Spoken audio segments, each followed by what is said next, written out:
why you don't put 2 projects with a combined, let's see, 7 skeins of yarn or cakes of yarn together in one project bag.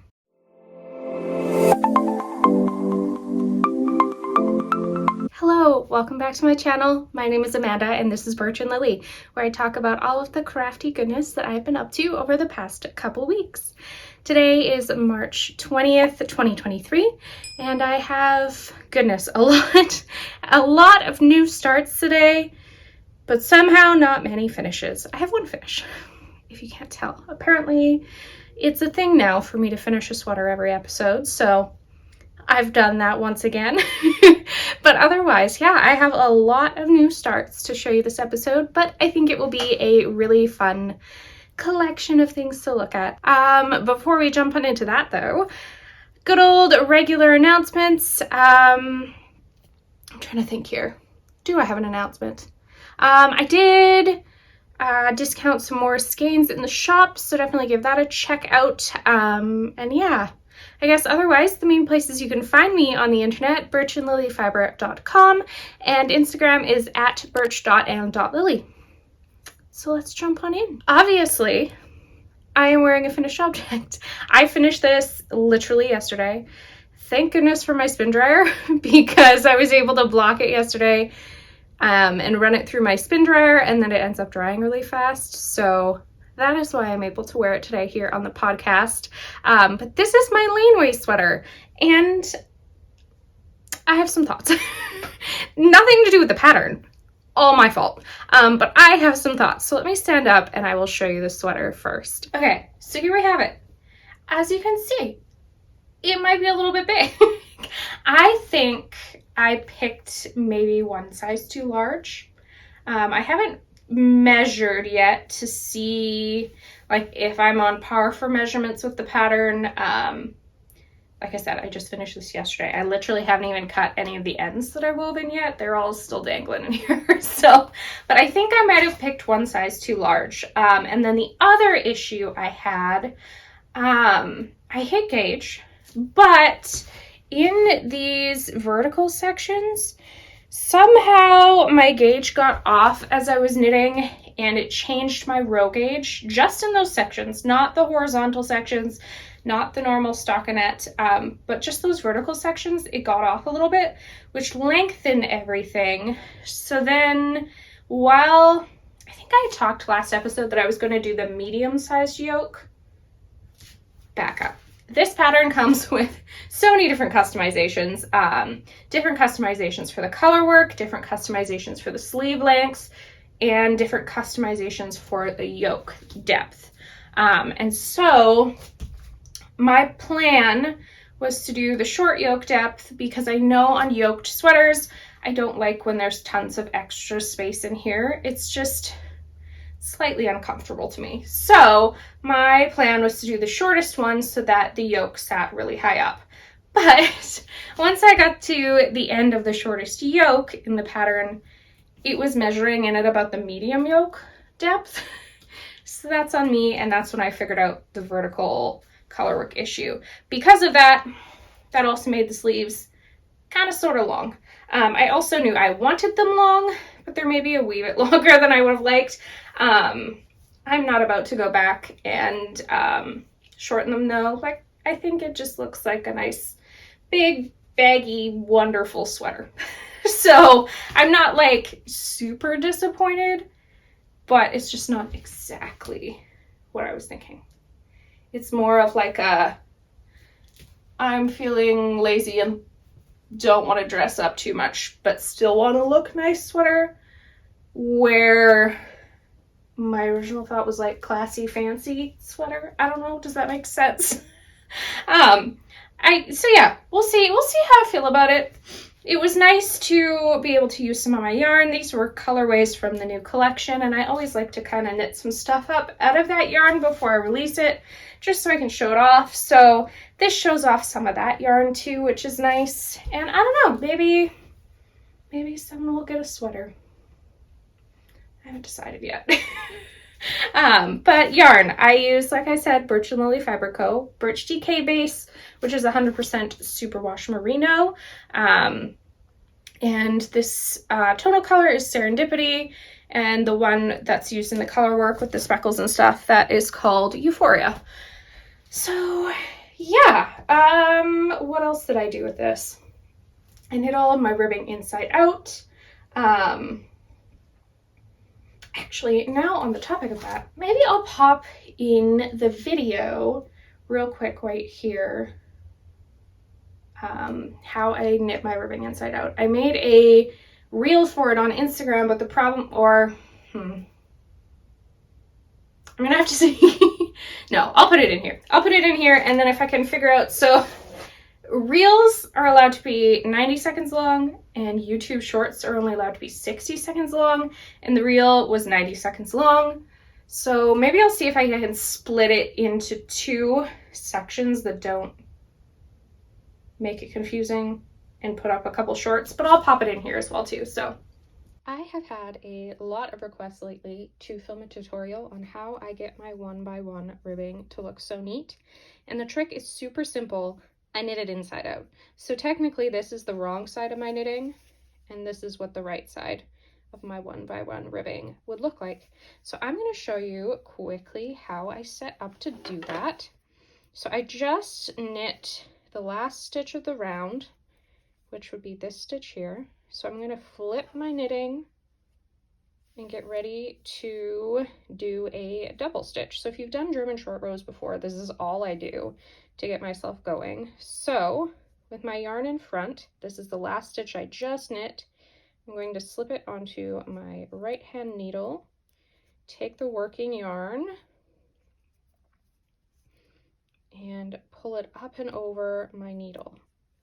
And that gets me set up to be working on the wrong side in the opposite direction of my knitting. So now I've finished knitting all of my ribbing, and I'm ready to flip my work back to work on the correct side and bind off my ribbing.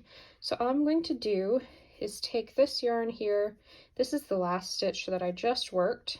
Take this yarn to the front, slip this stitch from my left needle to my right. We're going to make another double stitch.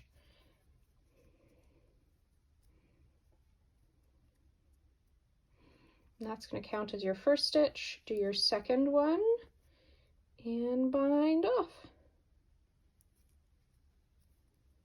And we'll just keep doing that.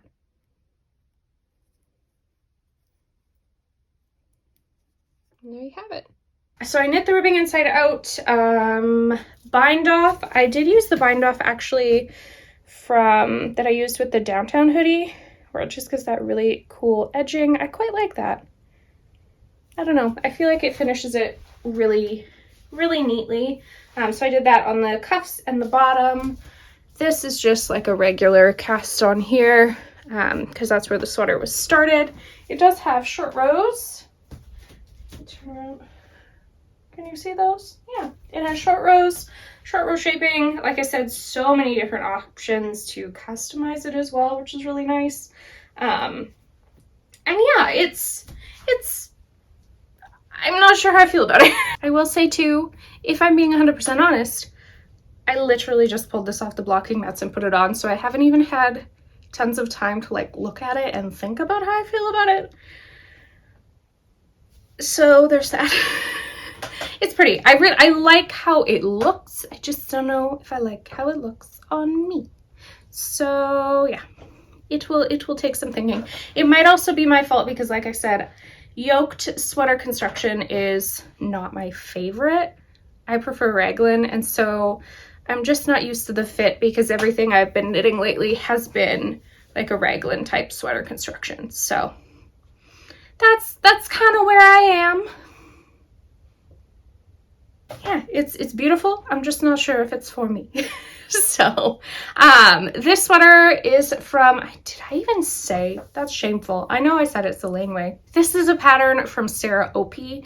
It is not released yet. It is a test knit, and it will be available. I have to have it done by April 15th, I think, which I obviously do. So sometime around then, I'll make sure I keep you posted here on the podcast and on Instagram when the pattern is released, because it's beautiful. Don't get me wrong, it's gorgeous. I had so much fun knitting it. I just don't know if it's for me personally. So that's where we are with that. So yeah, wonderfully written pattern. I have never had a pattern with so many customization options, sizing options, information. Sarah knows what she's doing. So yeah, finished object. That's my only finished object. But I, like I said, have cast on so many things, and I'm trying to think if there's anything else. No, let's jump into whips. So I apologize. These are going to be kind of tiny. And this episode is going to turn into the episode of yarn Amanda has dyed and has not named and has not been released yet. So if you have a lovely colorway name idea for any of the yarn that I show you that doesn't have a name, you're more than welcome to put it down in the comments. I'm so bad at dyeing yarn. I get ideas in my head of what I want to make, and then the name is not there. So that's where we are with that. I also feel like I'm really low again. I don't know why. So that kind of helped. I think that's better. I'm still low. I moved my tripod. This is my own fault. I moved my tripod to take pictures elsewhere, and I had it perfectly set up, and now I've messed with it, and now it's going to be all funky, and it's going to bug me the whole episode. But that's beside the point. This project that I've cast on is a test knit. I went test knit crazy the past couple days, and they're all things I know I can finish relatively quickly, so I'm not worried. But there were just too many pretty things. So this is the Uptown Tee, which when I was writing that down made me laugh because this pattern's also from Tori Yu, and Tori is the person who designed the downtown hoodie that I knit recently and released recently, the pattern. And this is called the Uptown Tee. So there's the downtown hoodie and the Uptown Tee, which I thought was kind of cool. But like I said, I dyed up some yarn for this. This one is not attached yet, but it is wound. So this is the yarn that I'm using for it. That color is surprisingly pretty accurate. But a really pretty periwinkle, bluey purple sort of color. My husband saw this and he was like, "Oh, that's periwinkle." And I was shocked because he is not a color man. He cannot name colors, but he knew that this was periwinkle. So that is what I'm knitting this out of. And I literally just cast this on last night, and I got through like the start of the raglan shaping, the setup, somewhere around there. Or no, the short rows. That's the word I was looking for. I have got through all the short rows, and now I'm just on the raglan shaping, so it looks real itty bitty. I am knitting the size 3 for this. That was the same size I knit for the downtown hoodie, and the measurements are very similar to that, so I chose the same size again just because I knew I really loved the fit of the downtown hoodie. I just have the teensiest little bit started. So it has these really cute, let's see, lace sleeves. So it's a raglan construction, and the sleeve caps are going to be all in this really pretty lace. And I'm trying to think, I think it has I-cord edging on everything as well. I can't remember if the top here is going to just be left like this or if there's going to be an I-cord applied to it as well. I cannot remember. But it does roll ever so slightly, so I would be happy leaving it that way as well. We'll see. I can't remember. Like I said, I read the pattern last night, cast it on, and that's all I've done with it. I haven't done a ton. But it's really, really sweet. I'm really excited. I think it's going to be a really nice spring summer type garment because the gauge is a little looser. This is a fingering weight garment. I don't know if I said that. I'm using an 80-20 fingering. A lot of people are using cotton. I've never worked with cotton before. That being said, I have ordered a couple woolly knit cones of yarn, of cotton, to try and knit some garments for the summer because Eventually this is going to be too warm. It's going to be great for like the spring and the fall, kind of leading into summer, but once summer hits, I'm going to melt in this. So I wanted to try some cotton because I know that breathes really, really well. I've also heard really great things about cotton linen blends, but Woolly Knit had coupons for their cotton cones, so that's what I wanted to try. If you haven't heard of a cone of yarn, I'm so excited to try this out. They are yarn, but like in a massive amount on like a cardboard cone almost. So I think these ones come with about 500 grams worth of yarn on them. Now it's a really, really thin, gauge isn't the word, spin ply. It's really thin yarn, like even thinner than this fingering weight. I would almost classify it as a lace. I think it's almost 500 yards per 100 grams. So I see a lot of people, at least people I've been hearing about using these Woolly Knit cones, they'll hold it double, but the cones still have pretty much enough to make a garment out of them. And they're cheap. Like one cone of this cotton, I think was about $20 US. So I'm really excited to try it and just see if I like how it feels, see if I like how it works up. If I don't like how it feels on, then I can give some people some stuff, and it wasn't really expensive to make, so we'll see. I did get 2 colors as well. That I think would look beautiful together on something like a half and half wrap from Pearl Soho or a garment. So if I decide that it's not for me, I have options. I'm not too worried. Anyways, that tangent aside, this is all I have started on the Uptown Tee, but I'm really excited to keep working on it. This is definitely going to be getting the most of my attention in the next little while because it is due the next soonest. I have said before, but I'll say it again. I think I realized I love test knitting because it has a deadline and it's like a job, and I just love it. And it's fun to sit down and pick a pattern and say, oh, I want to dye up this color. And I've been like creating collections of yarn around garments I want to knit.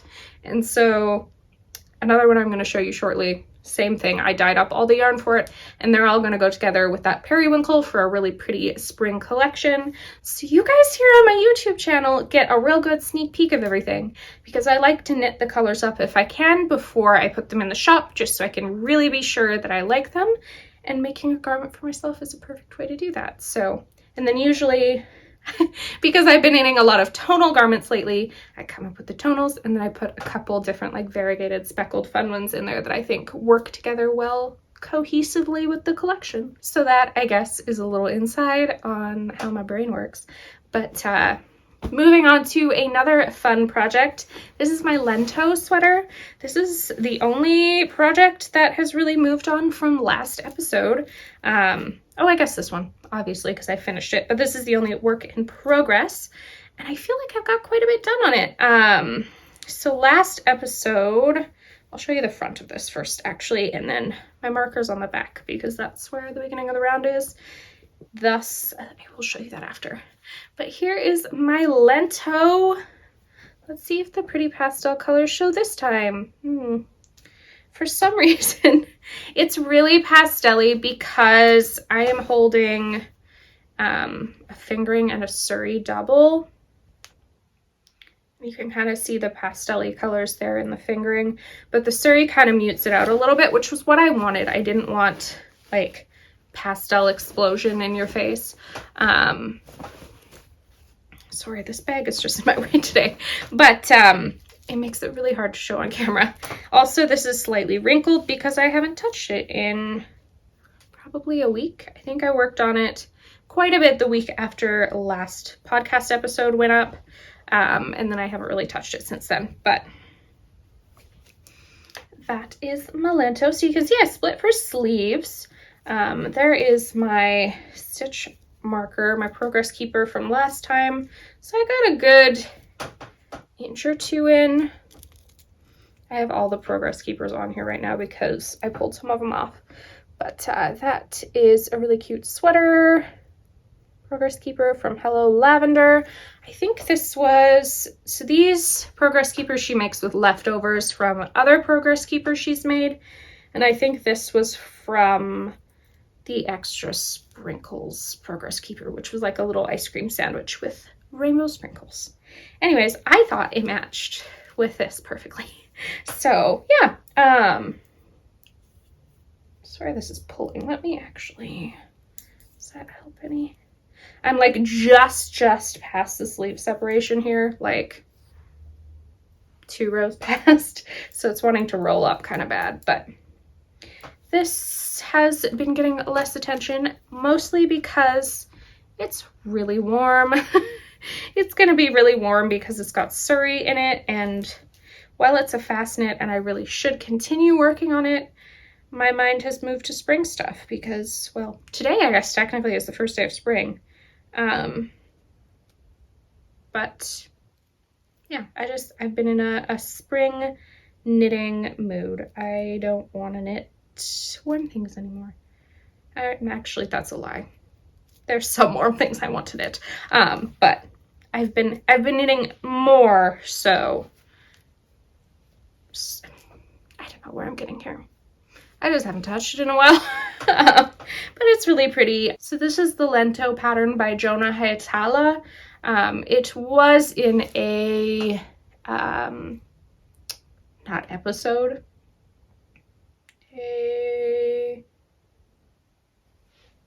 my word, issue. It was in an issue of Laneway magazine. It, I think, is now available just for purchase on Ravelry as well.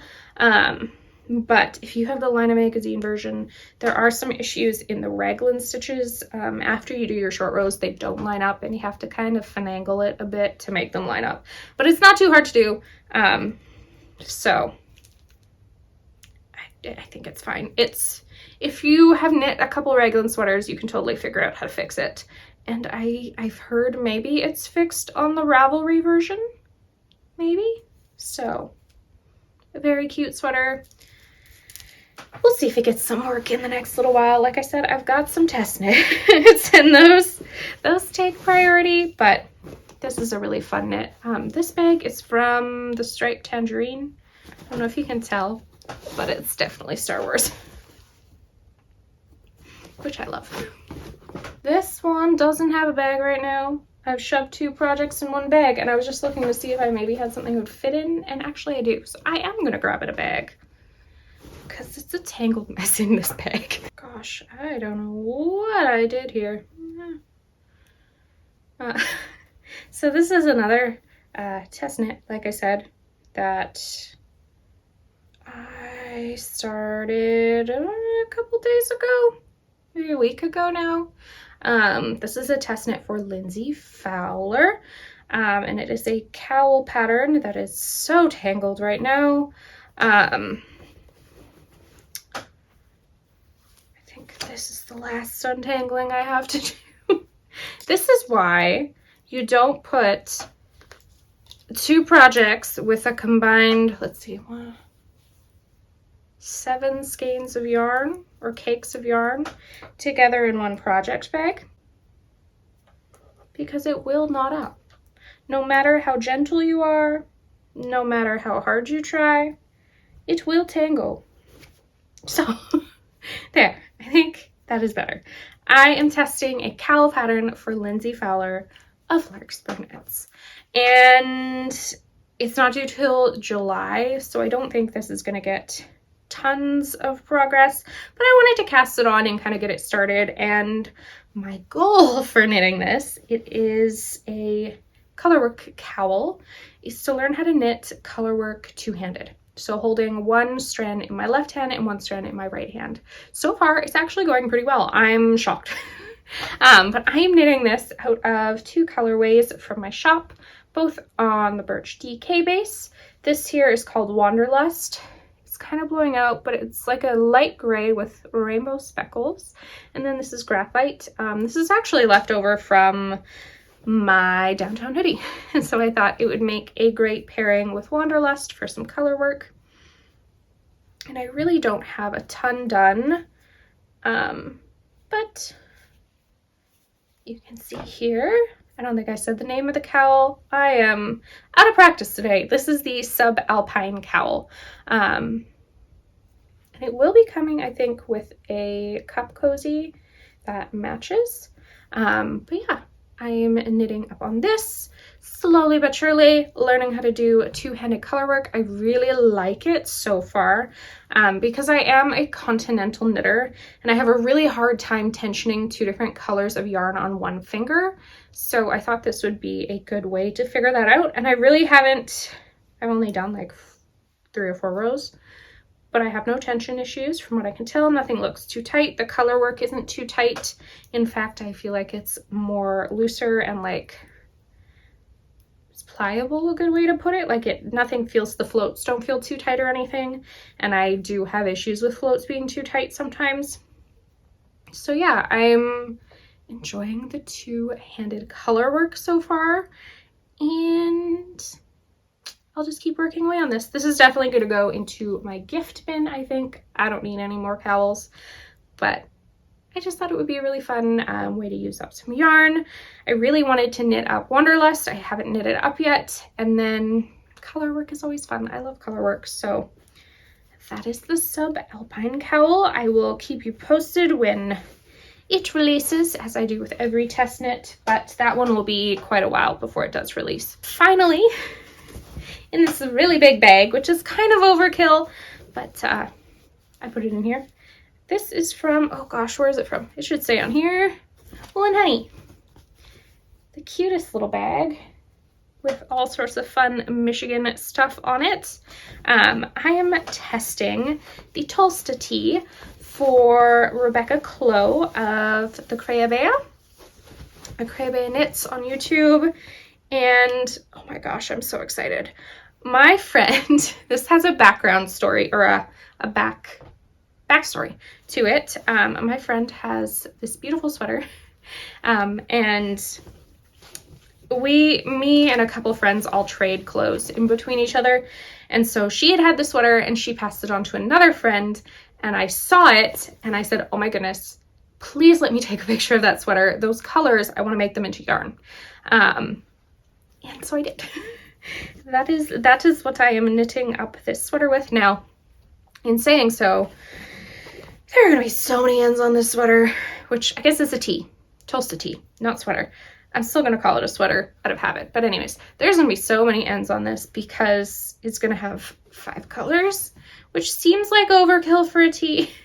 But I really wanted to. Yeah. What is going on with this yarn? Yeah, I love that sweater, and I kept looking back at photos of it, and I was like, yep, I'm gonna dye something up. Now I changed the colors up a little bit, kind of to fit my style, but let's see if I can hold all these at once. These, and then I'm using also a undyed Birch TK, but these are the colors. Oh. Okay, that's pretty accurate, actually. The top one's maybe a little bit, this guy is maybe a little bit deeper. And this one and the one below it maybe a little bit more green, but this, yeah, they're not too bad. If I hold them back here. Sometimes if I hold stuff back here. Now that is a thumbnail for you. Did I just pause and take a whole bunch of thumbnails? Yes. Because I'm never going to be able to hold this again. But these are the colors held with an undyed, and I am striping them. And this one I don't have tons done on, but I will say it's knit up in DK yarn, but it has a really loose, beautiful gauge to make it nice and airy for spring and summer. And so that's helping it knit up really, really fast. So it's squished on tiny needles, unfortunately, because I can't find any other larger needles of this size, but that is what I have. So that looks so bad so far. So it is a raglan, just really, really simple raglan pattern, but there's going to be lots of information included on how to add lace if you wanted to add stripes like I'm doing, like how to hack this tee into basically anything you could possibly want. And so I submitted my idea of what I thought I wanted to do, and Rebecca must have liked it because she allowed me to test knit her beautiful sweater. So I'm past all of the short row shaping on this, and now I'm starting to add my stripes in. So what I'm going to do is this dark teal, 2 rows of the undyed, and then move on to the next color. There's 8 rows.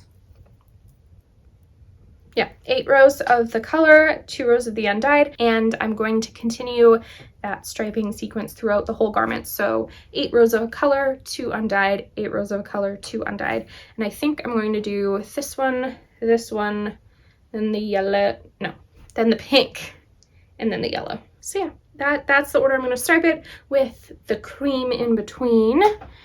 And it's knitting so fast. The gauge is 17 stitches per inch, I think. So it's knitting so fast. But shockingly, it's not, I just lost my bag, or my project bag. It's not as see-through as I thought it would be. Like, I was gonna see, yeah, there, you can kind of tell. Like, it's loose, but it's not that bad. So that's a bad way to put it. I'm very happy with the fabric, very happy with the fabric. I'm so excited to have this. So it's going to have short little sleeves. My hope is to get a stripe of every single color in the sleeves, and then have like a cream ribbing for the cuff on it as well. So we'll see kind of where that takes me with sleeve length, and go from there. And then I don't know if I'm going to do it cropped or full length. I'm leaning towards cropped, but we'll see. So yeah, Tolsta Tee is underway. And again, I've said this how many times this episode, I'll let you know when it's going to be releasing, but I'll keep you posted on the next upcoming episodes about how it's doing. So yeah, I am really, really enjoying all of these test knits. I'm having fun jumping into more of those spring knits. And it's really fitting considering today, I think I saw it's the first day of spring today. So kind of fitting. But yeah, that's all I have for you today. But I will give you a sneak peek of next week's episode, because that's kind of what I've been doing for those of you who watch all the way to the end of these podcast episodes. So next week I'm going to be going through, I pulled a whole bunch of beautiful colorwork garments, colorwork sweaters that are on my queue. So kind of an extension of my top 10 sweaters in my Ravelry queue video, but this time just with colorwork. So I'm really excited. I think maybe now that I'm knitting so many tees, and I'm gonna write this down now so I don't forget it, I should do a video of like top 10 spring summer garments.